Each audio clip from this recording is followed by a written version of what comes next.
golongan ini. Setelah mendengar Utsman itu meninggal dunia, kabur orang-orang ini, menyebar. Masanya makin ricuh, terjadi kericuhan di Madinah sampai dengan 4 hari. Maka para sahabat berkumpul, ini fitnah pertama. Fitnah pertama yang terjadi. Maka para sahabat berkumpul untuk mengatasi kekacauan ini, maka mereka bersepakat mesti ada pemimpin baru yang diangkat untuk mengatasi kekacauan. Karena kekacauan sudah menyebar. Khalifah tidak ada, pemerintahan tidak stabil, wilayah makin luas. Maka ini muncul pemberontakan di sini. Ini muncul pemberontakan. Maka untuk mengatasi itu diangkatlah kemudian dengan mufakat semuanya sahabat Ali bin Abi Thalib. Perhatikan apa yang dikerjakan oleh Abdullah bin Sabah. Begitu Ali diangkat, dia gerilya lagi. Ini yang kita nantikan. Ini yang paling hebat. Saat yang bersamaan, dia juga masuk ke wilayah-wilayah sahabat-sahabat dari keluarga Utsman bin Affan, Bani Umayyah. Di Bani Umayyah itu siapa saja? Banyak. Ada Muawiyah, ada Amr bin As, ada yang jadi gubernur di Damaskus di Syria. Masuk info pelan-pelan dari bawah. Kalau Ali sengaja tidak menolong Utsman supaya Utsman cepat meninggal dan digantikan oleh Ali bin Abi Thalib. Masuk fitnah lagi. Tuh lihat bagaimana hembusannya tidak berhenti sampai di situ. Begitu wafat diangkat Ali sibuk menyelesaikan pemberontakan. Padamkan ini, padamkan itu, padamkan ini.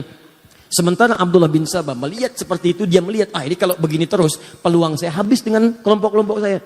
Maka dia masuklah kemudian lewat orang-orang terdekat dari kalangan sahabat, termasuk istri Nabi SAW, Sayyidah Aisyah. Dia masuk ke Talha radhiyallahu ta'ala anhu. Dia masuk ke Zubair, Ibnu Zubair radhiyallahu ta'ala anhu. Masuk ke wilayah sahabat. Terutama masuk ke wilayah sahabat yang dekat hubungannya dengan Utsman bin Affan, klan Utsman, sampai ke Bani Umayyah. Mereka katakan, perhatikan tuh, Ali itu memang benar-benar sibuk dengan kekuasaan sampai lupa menghukum kisos orang yang telah membunuh Utsman bin Affan. Sebetulnya masalah gampang, kalau ini dikisos selesai masalah. Tuh lihat cara berpikirnya. Padahal pemberontakan itu sudah banyak pada saat itu. Maka ketika infiltrasi yang buruk ini masuk, disebarkan isu, maka menyebar kemudian. Jadi panaslah kalangan-kalangan itu. Datanglah perwakilan mereka kepada Ali bin Abi Thalib. Mengatakan, Ali, ini sudah berlalu, kenapa belum dikisos mereka? Kata Ali, sebentar. Ini kan yang datang masa. Masa ini harus diteliti satu-satu.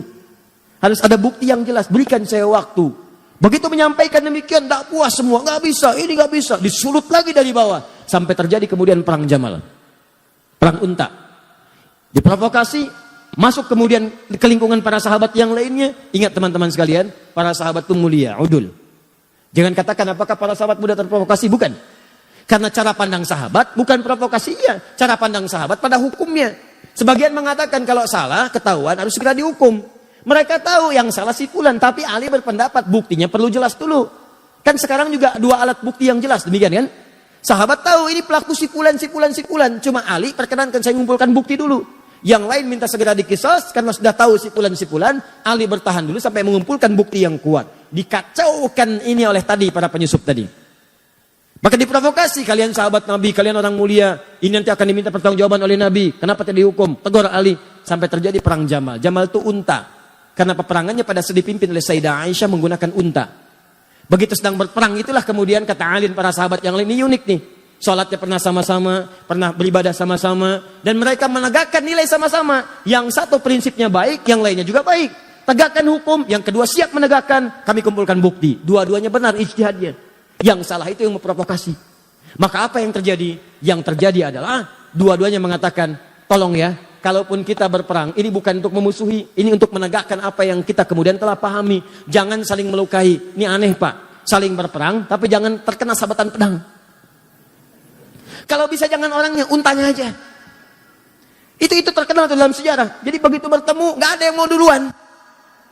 Nih, siapa yang menjadikan kacau situasi pada saat itu? Kelompoknya ini. Ini yang masuk. Dia yang masuk eksekusi duluan beberapa sahabat. Sehingga Talha syahid. Ibnu Zubair syahid. Tercatat hampir 4.000 sampai 6.000 sahabat syahid pada saat itu. Wafat. Maka semakin kacau situasi pada saat itu.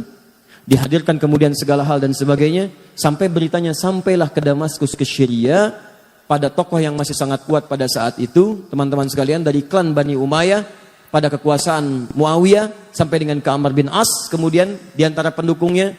Maka ketika Ali menjelaskan situasi pada Sayyidah Aisyah. Ini begini. Beliau memahami akhirnya. Oh ternyata ini ada yang provokasi, ini begini-begini, duduk. Semua duduk.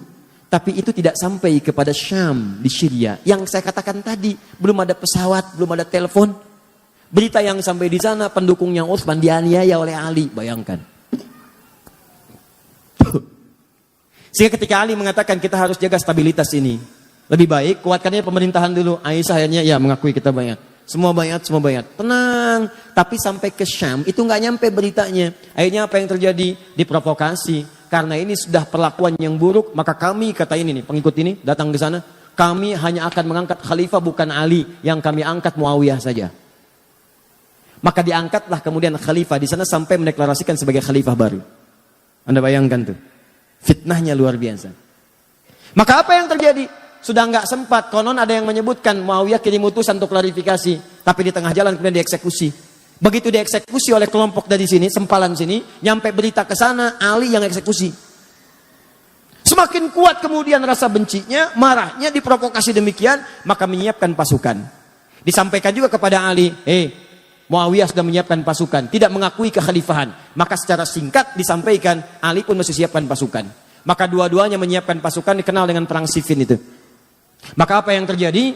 Ali mengatakan, ini karena sudah makar terhadap negara, kita harus bereskan, tapi dengan cara yang mulia.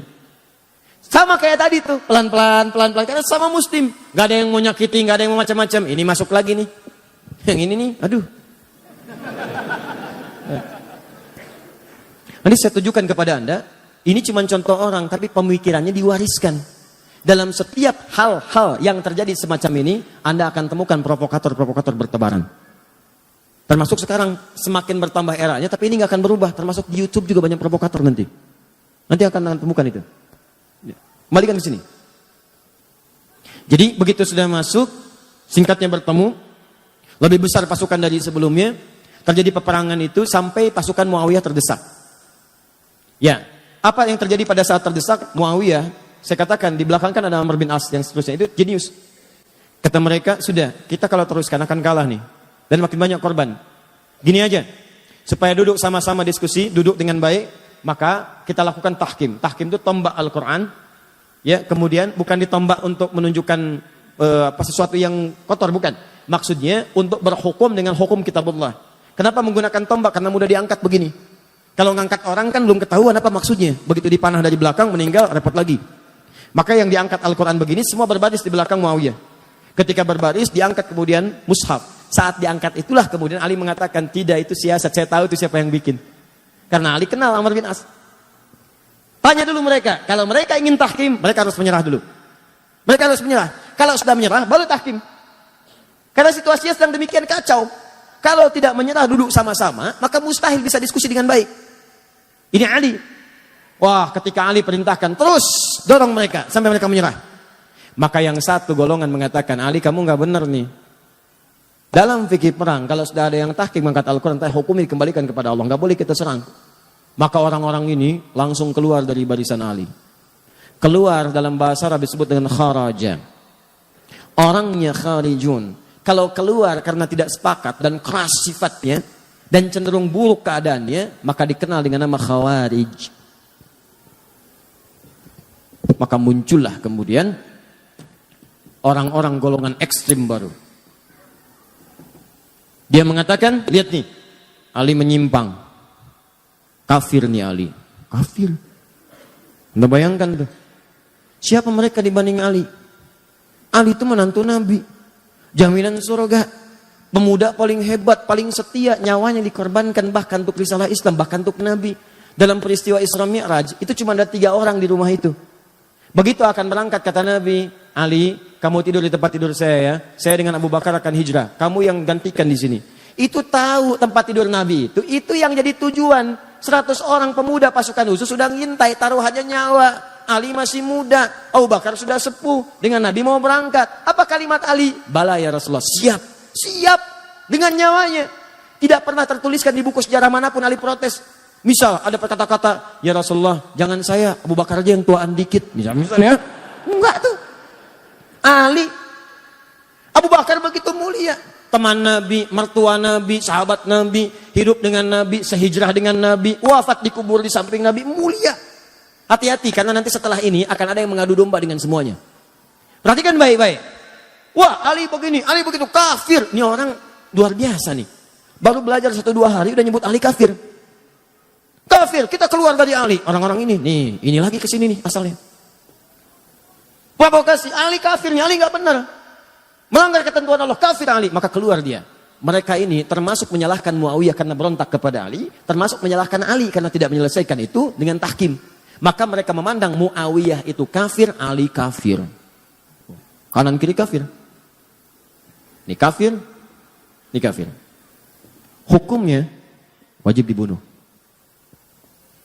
Ini yang kelak kemudian hari mengincar dan mengintai Muawiyah, Amr bin As, dan Ali bin Abi Thalib. Kubu sana, nih orangnya, Muawiyah, Amr bin As. Ini tokohnya nih, gara-gara dia nih berontak nih. Sini lagi, ini Ali nih, gak mau bertahan dengan hukum Allah. Bunuh, habisi semua. Maka mereka kembali disiapkanlah kemudian eksekutor. Dilihat di mana Muawiyah, di mana Amr bin As, di mana Ali. Maka disiap-siapkan pada satu subuh, direncanakan pembunuhan. Cuma takdir berkata lain. Ali datang ke masjid untuk menunaikan salat. Muawiyah konon diriwayatkan sedang sakit tidak bisa berangkat. Amr bin As bisa mengelak. Maka gagal pembunuhan kepada Muawiyah dan Amr bin As. Dan Ali kemudian wafat dalam tusukan-tusukan yang telah disiapkan oleh golongan-golongan ini. Kelak golongan ini bertransformasi, mewariskan pemikiran-pemikiran mereka, walaupun kelompok-kelompoknya itu tidak nampak ke permukaan. Sedikit tapi doktrin dia begitu jahat. Pokoknya kalau beda dengan mereka, kafir. Nih. Dan hukumnya bunuh, eksekusi, bom, apapun itu. Mau bom panci, bom kulkas, bom ini, bom itu. Pokoknya harus mati. Terus sekarang tuh. Makanya hati-hati ya. Saya ingatkan hati-hati nih. Ini yang saya mau katakan. Kita masuk kepada intinya. Ini termasuk tantangan dakwah di masa kini. Kalau Anda ikut pengajian, ikut taklim, dikit-dikit orang lain kafir. Dikit-dikit orang lain kafir. Wajib hukumnya dibunuh. Orang tua sendiri kafir. Wajib hukumnya disembelih. Tolong mikir dulu. Pikirkan dulu. Itu orang tua melahirkan antum.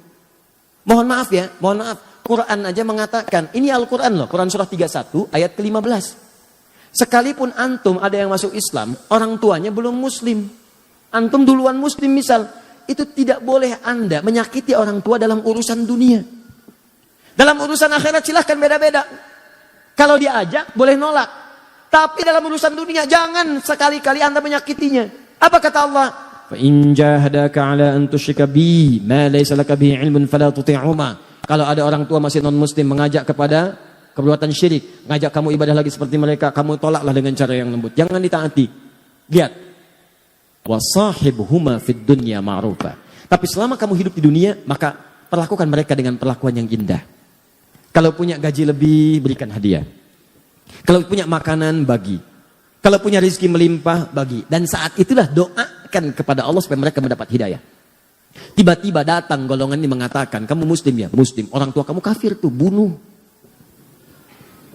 Ini yang bahaya. Halal darahnya, tumpahkan darahnya. Wah. Ada orang pengen minta pendapat ke pemimpin, datang ke istana. Tumpahkan darahnya. Anda siapa?